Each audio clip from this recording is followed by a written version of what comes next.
en esta nueva naturaleza que tenemos, porque lo que sucedió en la cruz del Calvario, lo que sucedió ahí, fue que en el momento en que creímos, o sea, Cristo lo hizo todo.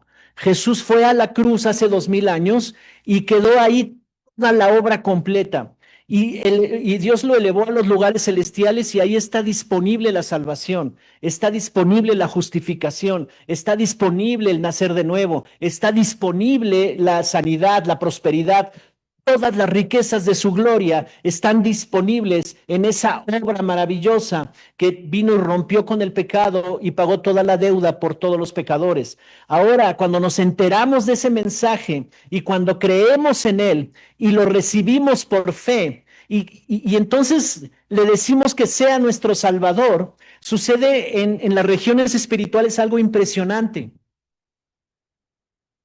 algo maravilloso, algo sorprendente que a veces no estamos conscientes, muchas veces, pero toda esa obra de la cruz viene en un tiempo, en un momento.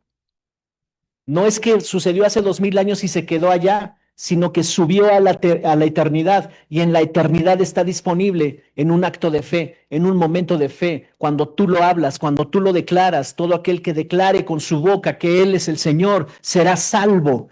Ese es un poderoso principio que cuando tú lo declaras, cuando lo crees de todo tu corazón, todo lo que se consiguió en la cruz del Calvario, que está disponible en los lugares celestiales, viene en un acto de fe a formar parte de tu vida y naces de nuevo. Y hay una nueva naturaleza dentro de ti. Entonces, lo que dice aquí esta escritura, voy a leer estos dos versículos. Dice el verso 16, de manera que nosotros de aquí en adelante, di conmigo, de aquí en adelante, a nadie conocemos según la carne, y aun si a Cristo conocimos según la carne, ya no le conocemos así. Tremendo. Ahora, ¿por qué utiliza en la traducción esta versión conocer? Porque en la cultura judía de Medio Oriente, conocer equivale a relación. Ellos no pueden decir, y es algo lógico en la traducción, ¿verdad? O en el significado. Yo no podría decir lo conozco y nunca me he relacionado con él, ¿no? O sea, yo no puedo decir que conozco a Dios y no me relaciono con él. Tal vez he leído su palabra, tal vez he leído quién es él en la Biblia, pero si yo no tengo una relación con él, si yo no he experimentado su amor, su misericordia, su gracia, su bondad, su poder, lo sobrenatural de él, si no he experimentado aquí adentro cuánto nos llena, si no he experimentado nada de eso, si yo no puedo decirle conozco, porque cada vez que yo hablo, cuando me aparto ahí solo, ¿verdad? Y yo hablo, él está ahí en un instante hablando conmigo. Si yo no le conozco así, entonces yo no puedo decir que le conozco. Entonces dice aquí, de aquí en adelante a nadie conocemos según la carne. O sea, con nadie nos relacionamos carnalmente. Es lo que está diciendo. Y si con Cristo nos relacionamos así, está hablando el apóstol Pablo, ¿verdad? Que algunos de los discípulos se relacionaron así con Cristo porque no habían nacido de nuevo. Dice, pero ahora ya no nos relacionamos con Cristo así, o ya no le conocemos así. ¿Por qué? Dice el verso 17, de modo que si alguno está en Cristo, nueva criatura es, las cosas viejas pasaron, he aquí todas son hechas nuevas. Entonces, cuando tú te uniste a Cristo, cuando nos unimos a Cristo, sucedió el milagro, sucedió algo sobrenatural, sucedió algo que no estábamos conscientes, pero la dimensión espiritual, la dimensión de eternidad se movió. Algo se movió ahí sobrenatural. Y dice la escritura que cuando alguien se arrepiente hay fiesta en el cielo, porque imagínate los ángeles del cielo y todos los que habitan esa dimensión invisible de Dios, lo invisible de Dios, se estremece cuando se escucha, ¿verdad? De la tierra una palabra de fe que alguien está creyendo, que alguien está recibiendo, que alguien lo está declarando como su Señor y Salvador, y entonces el cielo se estremece y comienza a ver, ¿verdad? Un nuevo nacimiento y viene a luz una nueva naturaleza en esa persona que se arrepintió, en esa persona que lo confesó como Señor y Salvador. No es solo una oración que hacemos, mira, haz esta oración, bueno, tengo tantos problemas, la voy a hacer, a ver, te recibo como mi Señor. No, no, no, no, es una conexión que hacemos con el cielo y desatamos esa salvación. Entonces dice aquí que por esta causa ya no nos relacionamos con nadie según la carne. ¿Sí o no? O sea, ¿te puedo ofender y no tenemos problema? No, pastor, ¿qué pasó? Me voy a enojar y le voy a dejar de hablar unos días nada más. Ya no nos relacionamos según la carne. Y si yo fallo, hay perdón de tu parte, ¿sí o no? Entonces te vas a relacionar conmigo según el espíritu, porque hay una nueva naturaleza en ti que puede perdonar. Hay una nueva naturaleza en ti que puede tener misericordia, que puede tener gracia, que puede tener amor.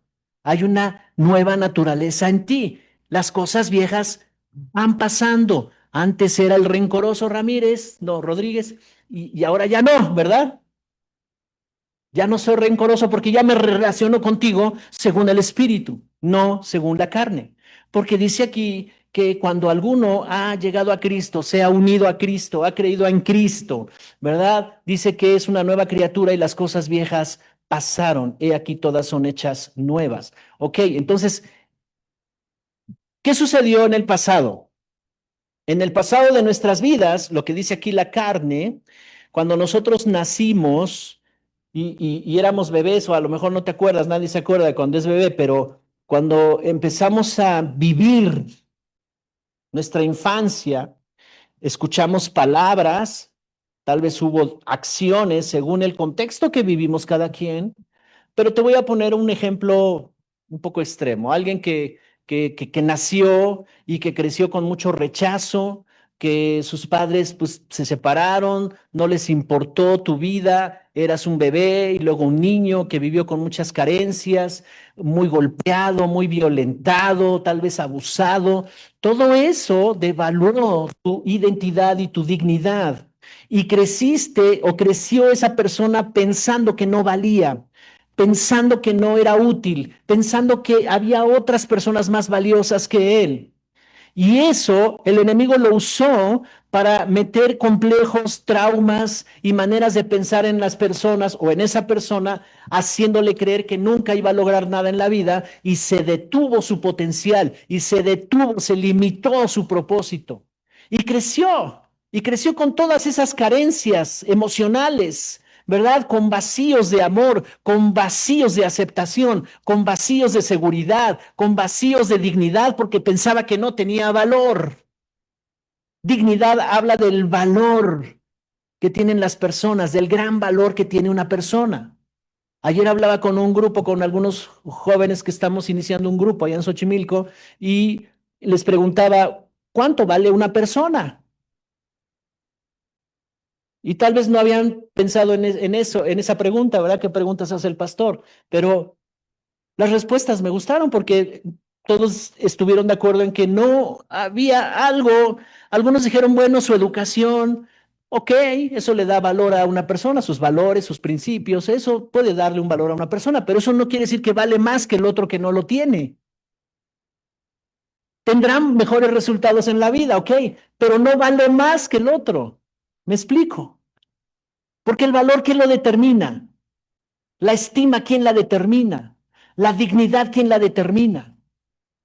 Pero el príncipe de este mundo se encargó de pisotear la dignidad de las personas y hacernos pensar que no valemos y hacernos pensar que nuestros errores fueron tan malos que no tenemos derecho a nada en la vida y no hay oportunidades para mí. ¿Me explico? Y cuando viene la cruz del Calvario y quita el pecado y quita la culpa y quita todas esas cosas que me estorbaban, entonces se restaura la dignidad. En la cruz se restauró la dignidad. Tú y yo somos tan dignos, no por mis obras, no por mis hechos, no por mis capacidades o mis méritos, sino por lo que hizo Cristo Jesús en mí y por mí. Entonces, esta dignidad que se restauró, esa es la base de la identidad. O sea, una identidad fuerte está fundamentada en una dignidad verdadera. Esa persona sabe quién es, sabe cuánto vale y sabe lo importante que es en el cielo y en la tierra, sabe que tiene un destino y un propósito, puede cometer errores, está bien, pero aún sus errores los puede corregir, los puede reconocer. Y ahora en adelante, y de ahora en adelante ya no me relaciono así, entre nosotros ya no nos relacionamos así según la carne, sino nos relacionamos según el espíritu. Así que cuando nacimos de nuevo, esa nueva naturaleza tiene tanto valor y tanta dignidad que a mí me sorprende. Yo no estoy consciente de tanta gloria. Cuando yo nací de nuevo, me acuerdo que me iban a bautizar y me sumergieron ahí en ese río, y ese fue el primer momento que yo experimenté de algo nuevo surgió dentro de mí. Y yo estaba tan extasiado y comencé a hablar lenguas y comencé a decir cosas que nunca había dicho y yo volteaba al cielo y estaba profetizando. Nunca nadie me había enseñado, ¿no? Yo nunca fui a una escuela de profetas ni nada por el estilo. Y yo estaba hablando cosas del cielo que Dios estaba poniendo en mi corazón. Y el pastor eran dos pastores que se me quedaban viendo y diciendo, wow, fuiste lleno del Espíritu. Nunca habíamos escuchado algo así, que alguien se bautizara. Yo tenía 2 semanas de haber llegado a la iglesia. Y ahí fue cuando experimenté nacer de nuevo. Pero aún eso no me hizo consciente de lo glorioso que es tener una nueva naturaleza. Es tan glorioso que yo no estaba consciente total 100% de que esa nueva naturaleza era tan valiosa en el cielo y en la tierra. Y tuve mis episodios todavía de mi pasado que siempre me dijo y me convenció que no valía lo suficiente, que había otros más, con más valor que yo. Hasta que fui entendiendo, hasta que el Espíritu Santo hizo una obra poderosa. Y hay 4 cosas en esa nueva naturaleza que ocurren cuando naces de nuevo. Y lo primero es que esa identidad del reino comienza a ser restaurada. Y la dignidad, o sea, que estemos conscientes de cuánto vales. ¿Cuántos están conscientes de eso? Son muy valiosos en el cielo y en la tierra. Y si alguien por ahí se presenta de tu pasado a tratar de decirte, ya no tiene validez eso. Hace muchos años alguien me dijo, yo te conocí, yo sé quién eras. ¿Y sabes qué le dije? Le dije, sí, tienes razón. Pero como que quiso avergonzarme. ¿No sabías que también Satanás tiene sus enviados? Y ese venía directo de él. Y quiso avergonzarme públicamente. Y yo le dije, tienes razón, yo era ese, pero por la obra de Cristo soy nueva criatura. Y ya no pudo decirme nada. ¿Sabes? Porque ahí se restauró la dignidad, se restauró la identidad. La primera cosa que vemos en esta nueva naturaleza es la identidad del Padre. Te vas pareciendo más al Padre Celestial. Estás conociendo muchas cosas acerca del Padre y así como Él es, así somos nosotros en esta vida, dice Primera de Juan 4. Entonces, como Él es, ¿cómo es Él? Él es amor, Él es gracia, Él es misericordia, Él es bondad. Así somos nosotros en esta tierra. Así nos relacionamos entre nosotros. Entonces la identidad del Padre es entender y creer la obra de Cristo y va tomando forma nuestra identidad. Por lo tanto, estoy sin pecado y los frutos en mi vida se empiezan a notar.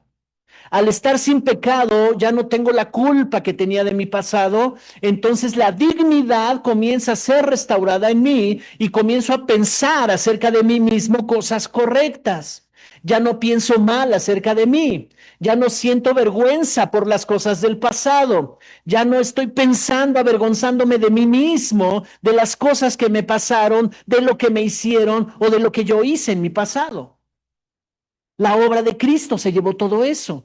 Tengo una nueva naturaleza y soy justificado. 3 cosas poderosas pasaron ahí. Se llevaron mis pecados, pagaron por el pecado Quitaron la vieja naturaleza, ahora yo nací de nuevo y soy justificado. Entonces, debido a eso, la identidad del Padre comienza a manifestarse en mí.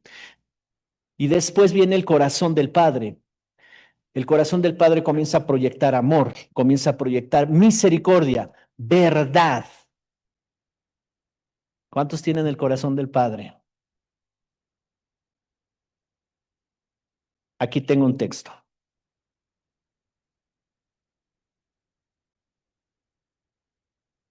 Este es Ezequiel 36:25. Ezequiel 36:25 al 27 dice el profeta Ezequiel.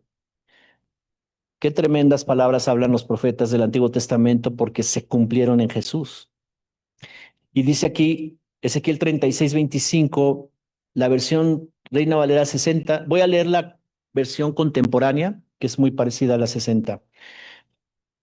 Está diciendo el Señor a través de Ezequiel: esparciré agua limpia sobre ustedes, y ustedes quedarán limpios de todas sus impurezas, pues los limpiaré de todos sus ídolos. Les daré un corazón nuevo y pondré en ustedes un espíritu nuevo. Les quitaré todo el corazón de piedra que ahora tienen. Los de corazón de piedra digan amén. Gracias, Señor, que nos quitaste el corazón de piedra. Y les daré un corazón sensible. Pondré en ustedes mi espíritu y haré que cumplan mis estatutos y que obedezcan y pongan en práctica mis preceptos. O sea, un nuevo corazón. Eso tiene que ser una realidad en nosotros. El nuevo nacimiento incluye un corazón como el del Padre. Las cosas que anunciaba Jesús, el amor que tenía Jesús por los pecadores, era una proyección del corazón del Padre. Ahora la iglesia proyecta ese corazón. Ahora nosotros somos catalogados o señalados porque tenemos amor, misericordia y verdad. El amor, la misericordia y la verdad. ¿Ok? Celulares apagados, por favor. Amor, misericordia y verdad. Si andamos en la verdad, te estás pareciendo al Padre. Porque mira, cuando yo voy a soltar una mentira o cuando alguien va a soltar una mentira, esa mentira puede afectar a alguien. Entonces no estoy teniendo misericordia, no estoy teniendo compasión y misericordia de esa persona. Le voy a soltar una mentira para que no se sienta mal, para que tenga esperanza falsa o para lo que sea. No estoy teniendo misericordia. Pero cuando yo hablo verdad, misericordia y amor, el corazón del Padre se está proyectando. Y dice aquí, pondré en ustedes mi espíritu y haré que cumplan mis estatutos, o sea, andarán en la verdad. Sabes, necesitamos la sabiduría del Padre. Yo puedo tener fe y no tener sabiduría. Y si tengo fe, las cosas no me van a resultar bien solamente con fe. Necesito tener la fe y necesito tener sabiduría. Y entonces la verdad me lleva a mí a ser sabio. Número 3, la visión del Padre. Aquí es donde nos gusta entrar mucho, ahí es donde nos movemos, el llamado que Dios tiene para esta casa, para esta iglesia, a movernos en lo profético, a movernos en las visiones, en las señales, en los milagros, en los sueños. Aquí es la visión del Padre. O sea, ¿de qué manera el Dios invisible te va a mostrar las cosas que tú no puedes ver con tus sentidos naturales? ¿De qué forma lo puede mostrar? Y lo va a hacer a través de revelación, de sabiduría. El mismo Espíritu Santo te muestra revelación. El mismo Espíritu Santo te da los modelos y los diseños que están invisibles para nosotros, pero que los podemos ver a través del Espíritu Santo. Jesús dijo, Él les mostrará. Conviene que me vaya porque les voy a enviar al Espíritu de verdad y Él les mostrará todas las cosas. O sea, el Espíritu Santo es la proyección del Padre, del corazón del Padre. Les va a mostrar verdad, les va a mostrar amor y misericordia, pero también les dejará ver las cosas que tú no puedes ver. Hay muchas cosas que yo no puedo ver o no hubiera podido ver, que puedan causar incertidumbre, que pueden causar duda. Cuando iba a entrar mi esposa a la segunda operación, yo le pregunté al Señor, yo no puedo ver qué va a pasar de todo esto, pero tú sí, activa en mí una visión clara. Y escuché la voz del cielo que me dijo, todo va a estar bien, todo va a estar bien. Y me mantuvo en una paz que sobrepasa todo entendimiento.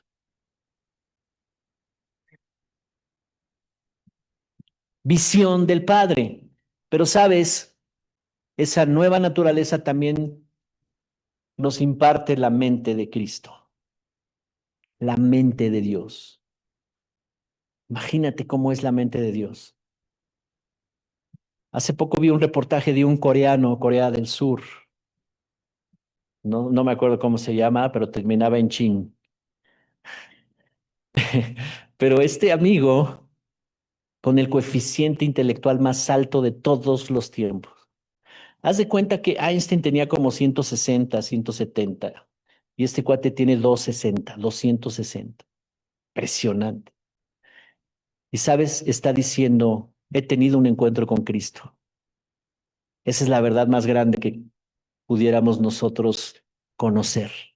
Y debido a que fue reconocido como el IQ más alto a nivel mundial y de todos los tiempos, entonces lo que él habla tiene mucho respaldo, porque dicen, alguien tan inteligente como este cuate está diciendo que Cristo es una realidad y es una verdad, que la mente de Dios es superior, que no hay un coeficiente intelectual que alcance aún al más inteligente. Y él decía, mi capacidad de inteligencia, doy gracias por ella a Dios, pero no llega ni siquiera al 1% de lo que pudiera ser la mente de Cristo en una persona. Y le dice a toda la audiencia que lo está escuchando, ustedes los creyentes, yo soy creyente, tenemos la mente de Cristo. Wow, todos los inteligentes digan amén. Mentalidad del Padre, que se manifiesta de cinco maneras. Una mentalidad o visión global. Te permite ver el cuadro general de un asunto, cualquiera que éste sea. Cuando Jesús una mañana se levanta y el Padre le dice, tienes que ir a Samaria. Y entonces él le comunica a sus discípulos, vamos a Samaria. Y los discípulos se quedan así como, pero si tú estás aquí en las ciudades de Jerusalén, cercanas aquí, ¿verdad? Estás predicando el Evangelio. Allá no hay sinagogas, allá no hay donde se predique el Evangelio. ¿Para qué vamos a Samaria? Entre ellos y nosotros no nos tratamos. Hubo confusión con los discípulos. Y Jesús les dice, es necesario ir para allá. Y cuando llegan a ese lugar, él identifica un pozo para ir a tomar agua. Era la hora tercera, las 12 del día, el momento donde más calor hace. Las temperaturas ahí son altísimas, más de 45 grados. Y entonces él se acerca al pozo, a ese pozo de Jacob, y se encuentra con una mujer que fue en ese momento, en ese horario, a sacar agua y le dice, dame de beber. Y comienza con una conversación con esta mujer. Pero ¿cuál era el pensamiento de Jesús? El pensamiento de Jesús era el resultado después que vemos. En ese momento no lo revela la Biblia, en ese momento el Evangelio de Juan nada más está explicando que fue y se encontró con esta mujer y tuvo una conversación, pero al final vemos que había una visión global que tenía Jesús, avivamiento en Samaria, esa era la visión de Jesús. Pero después tuvo que enfocarse y vino la visión enfocada. La visión enfocada te sirve para dirigirte a la visión global. Esa es la mente de Cristo, así piensa Cristo. Y entonces la visión enfocada le dijo, céntrate aquí, porque en ese relato, en esa historia, no vemos que Jesús fue y se subió a la plaza y repartió ahí tratados, ¿verdad? Y dijo, yo vengo a hablarles, arrepiéntanse porque ya se acercó el reino. No, no lo hizo de esa manera. Él se enfocó en la instrucción que recibió de parte del Padre y fue, habla con esa mujer. Ella va a ser instrumento para el avivamiento. Porque al final, cuando termina la conversación con esta mujer y Jesús le revela su vida, porque era una mujer pecadora, había tenido 5 maridos y con el que estaba no era su marido, y para la sociedad de ese tiempo era un escándalo. Hoy no tanto. Pues sí, también, ¿verdad? Pero para ese tiempo era un escándalo. Una mujer reprobada totalmente. Y entonces esta mujer le dice, me parece que tú eres profeta. ¿Serás tú el Mesías? Y entonces va y les dice a todos, encontré a un hombre, me parece que es el Mesías, me dijo todo acerca de mi vida. Y entonces ellos dijeron, vamos, ¿quién es? Y escucharon a Jesús. Y Jesús se quedó unos días más con ellos e iniciaron un avivamiento impresionante en varias ciudades de Samaria, porque la visión era avivamiento, una visión general, pero enfócate, tenías que enfocarte. ¿Sabes? Cuando nos enfocamos, influenciados por la mente de Cristo, diriges tus energías de una manera más eficiente y eficaz, te vuelves eficiente y te vuelves eficaz. La naturaleza nueva que está en nosotros es eficiente y es eficaz. Eficiente quiere decir que cumples con las metas. Y no, perdón, al revés. Eficaz quiere decir que alcanzas la meta. Esa es una persona eficaz. Pero cuando optimizas los recursos, eres eficiente. Y se trata de hacer las dos cosas. Alcancé la meta y lo hice con los recursos necesarios, no con más. Administré correctamente. Pero eso te lo da una mentalidad enfocada. Una mentalidad enfocada dirige tu energía hacia las metas. Te enfocas toda tu energía hacia esa meta, hacia ese objetivo. Una mentalidad enfocada te dice cada parte del proceso, cómo vas en el proceso. Una mentalidad enfocada identifica tus prioridades. Entonces todos tus recursos empiezan a optimizarse, todos tus recursos comienzan a ser dirigidos correctamente. Esto tiene que ver con administración. La mente de Cristo te puede llevar a tener éxito en tus negocios o a tener éxito con tu familia, para planificar proyectos familiares, para planificar el propósito de Dios en tu vida. Pero necesitamos la mente enfocada, una visión enfocada. ¿Parece espiritual esto? A veces me dicen, pastor, de repente tú empiezas espiritual y de repente ya me estás diciendo principios para los empresarios, pero espérame, es que la palabra tiene que ser práctica. Y no solo es para empresarios o para los que tienen negocios, es para todas las cosas en tu vida. Necesitamos aprovechar bien el tiempo, los recursos y ser eficientes y ser eficaces. Jesús no utilizó más días de los que tenía que haber utilizado.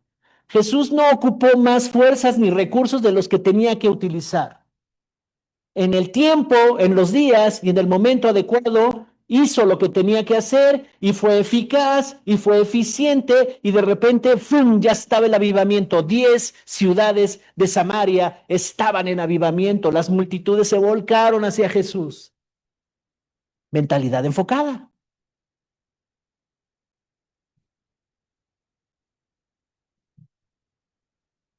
Una mentalidad enfocada te hace entender cuánto tienes, tus recursos, los dones con los que cuentas, tus habilidades. Identifica los distractores. Evalúa cuánto vas avanzando, cuánto te falta para llegar. Así es que esa es la mente de Cristo operando en la nueva naturaleza. Si alguno está en Cristo, entonces nueva criatura es. Las cosas viejas pasaron, y aquí todas son hechas nuevas. Comienzas a pensar un pensamiento nuevo, una manera nueva de pensar, una manera nueva de entender la vida, los procesos, cómo avanzar, cómo emprender, cómo llegar a los objetivos. Hablando del tema que sea familiar, en tu llamado ministerial, con Dios, con la iglesia, con los negocios, con tu relación con el Padre.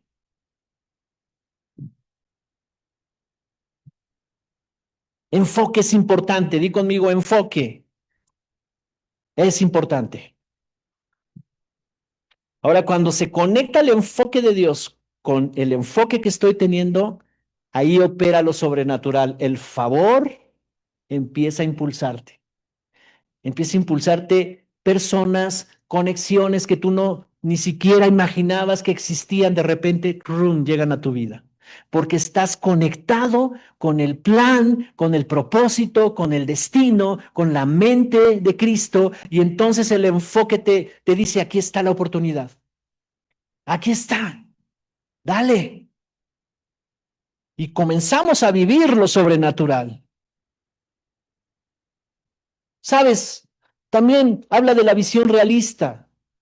Esa nueva criatura también tiene una mentalidad realista, pero cuando hablo de una mentalidad realista, no estoy diciendo que te espanten los problemas y que veas la realidad de las crisis. No, cuando yo estoy hablando de una visión realista, yo estoy diciendo, ves la realidad y estás viendo la solución. Amén. Ves el problema y dices, wow, qué oportunidad aquí para profetizar sobre esta situación. ¿Qué oportunidad hay aquí para entrar más confiando en el Señor? ¿Qué oportunidad hay aquí para operar en los principios, en los dones? Una mentalidad realista. ¿Cuál era la situación realista? Jesús sabía la historia de los samaritanos. Jesús sabía que entre judíos y samaritanos no se llevaban. Jesús sabía todo ese contexto, esa era la realidad. Pero Jesús vio una oportunidad porque el reino también era para ellos. El reino se iba a extender a ellos, no solo para los judíos. Y él vio una oportunidad. Y sabes, cuando tú puedes ver la realidad como una oportunidad, entonces viene la visión estratégica y la visión creativa. La mente de Cristo operando en nosotros. Estrategia, creatividad, aún en las crisis más fuertes. Le dije al Señor, dame una estrategia. Y me dijo cómo orar, cómo declarar, el Espíritu Santo inspirándome.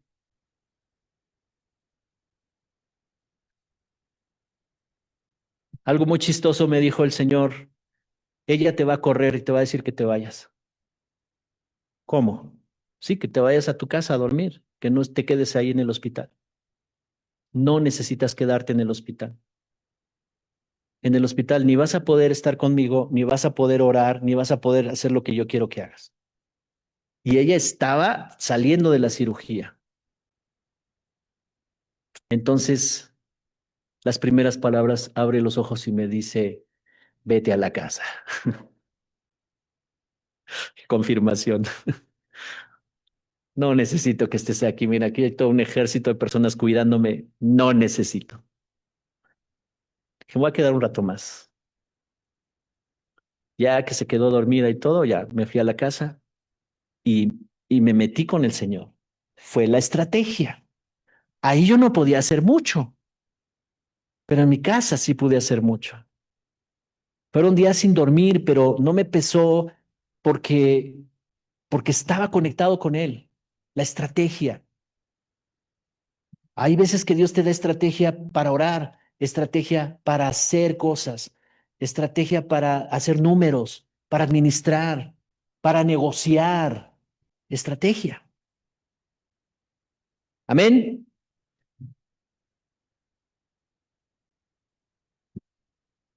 Juan 14:15. Vamos a Juan 14:15 al 18.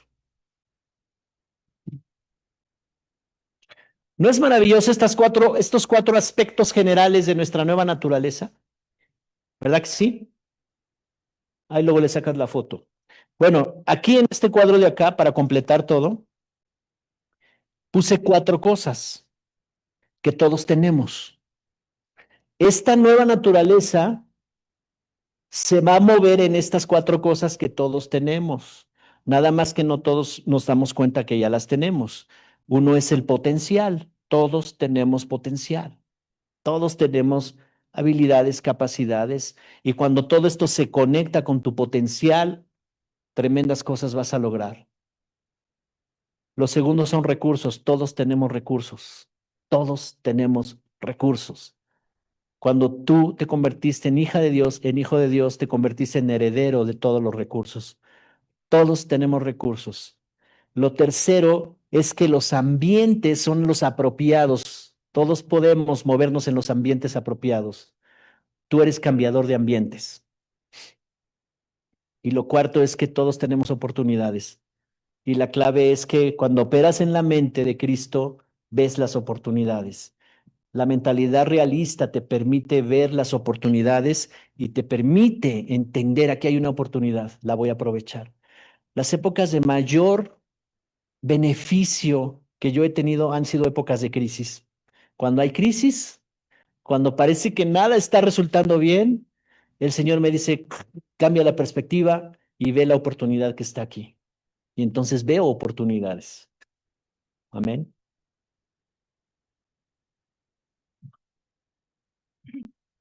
Dice Juan 14:15 al 18, si me aman, guardarán mis mandamientos. Y yo rogaré al Padre y les dará otro consolador para que esté con ustedes para siempre. ¿Cuántos aman al Señor?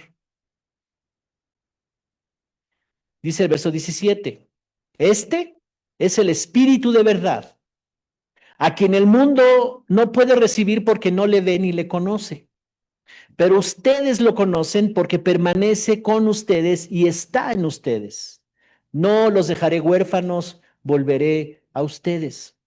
Lo que el Espíritu Santo hace en nuestras vidas es que proyecta estas cuatro cosas en nosotros: la identidad del Padre, el corazón del Padre, toda la paternidad de Dios está fluyendo a través del Espíritu Santo. La paternidad de Dios se proyecta a través del Espíritu Santo. La, ¿Cuántos papás hay aquí? Y no quisieras transmitirle a tus hijos tu mejor sabiduría, lo que has aprendido en toda tu experiencia. El Espíritu Santo te va a empezar a mostrar. Él les enseñará todas las cosas, dijo Jesús. Es el consolador, el Espíritu de verdad.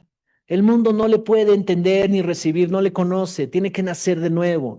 Pero ustedes ya le conocen, ya permanece con ustedes, ya está en ustedes. Y les va a mostrar que no son huérfanos, les va a mostrar la dignidad que tienen. Son tan valiosos porque son hijos de un rey. Entonces, por medio de su Espíritu nos empieza a revelar todas estas cosas. Claro, pues todo esto lo enseñamos en todo un seminario, pero esto es en términos generales lo que nosotros podemos ir entendiendo quiénes somos.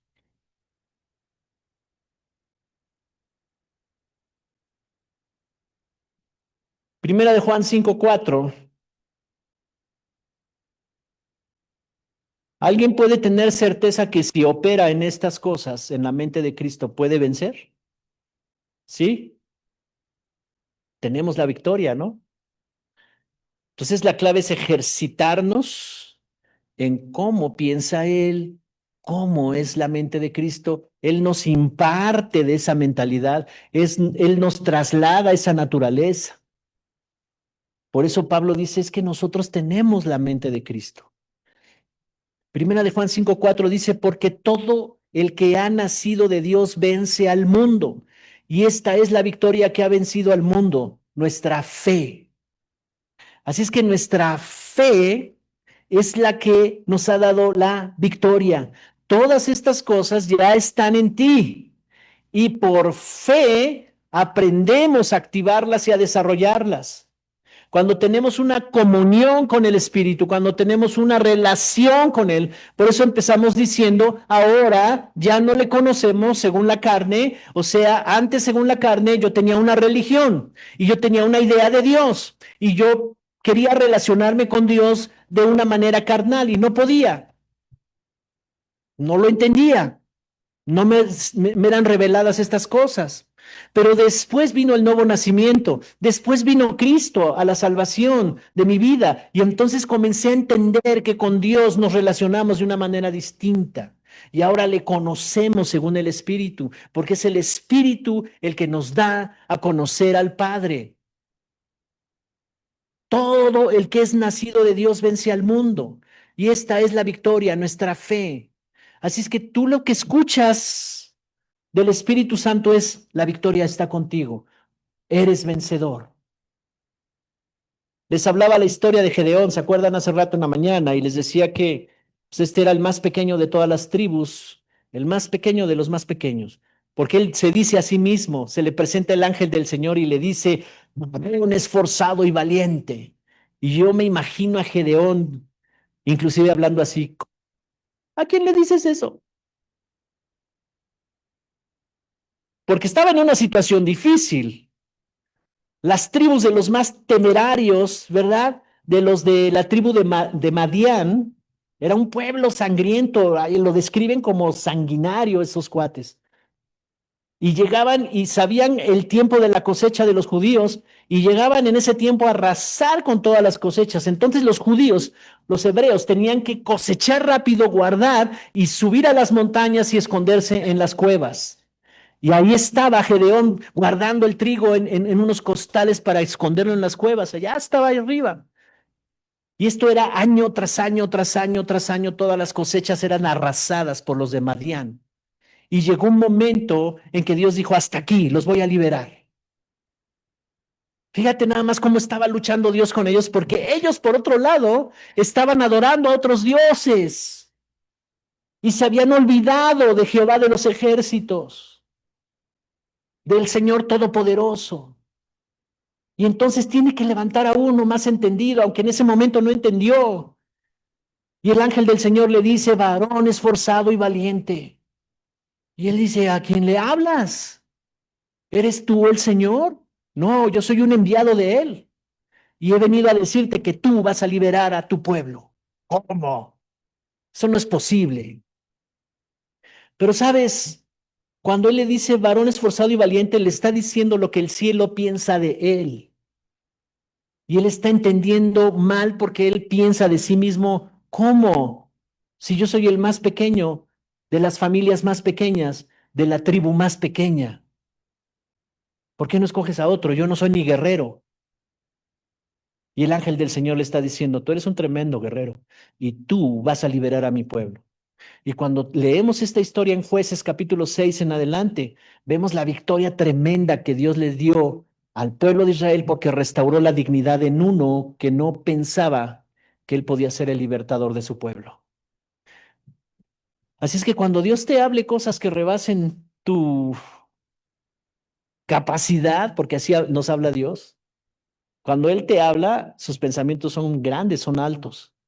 Y cuando Él se dirige a ti, te ve así. Y a veces yo me puedo estar viendo poquito más abajo que eso. Y podría yo tener conflicto con esa palabra y decirle, ¿cómo? ¿Tú me estás diciendo que yo voy a liberar a mi pueblo? ¿No estás viendo que son como la arena del mar? Así los describen. O sea, se subían a las montañas y nunca alcanzaba a saber dónde terminaba el ejército. Así era ese pueblo numeroso, guerreros, sanguinarios. ¿Quién peleaba contra ellos? Nadie. Y no te voy a decir, mejor léelo porque es impresionante la victoria que les da el Señor con pocos. Y Gedeón comandó toda esa estrategia. Así que habrá algún enemigo que te esté haciendo temblar. Esta es nuestra victoria, la que ha vencido al mundo, nuestra fe en todo lo que hizo Él. Y si hay algo que te esté haciendo temblar tus rodillitas, tienes que volver a la fe y decir, esta es mi victoria. Si alguno está en Cristo, es nueva criatura. Las cosas viejas pasaron. No tengas temor de lo que pueda suceder. Algunos pueden estar pensando, es que me da miedo perder, me da miedo que esto suceda, o perder esto, o que tenga pérdidas. Pero te voy a decir una gran verdad que yo he aprendido. El reino de Dios no opera con pérdidas. Nunca hay pérdidas en el reino.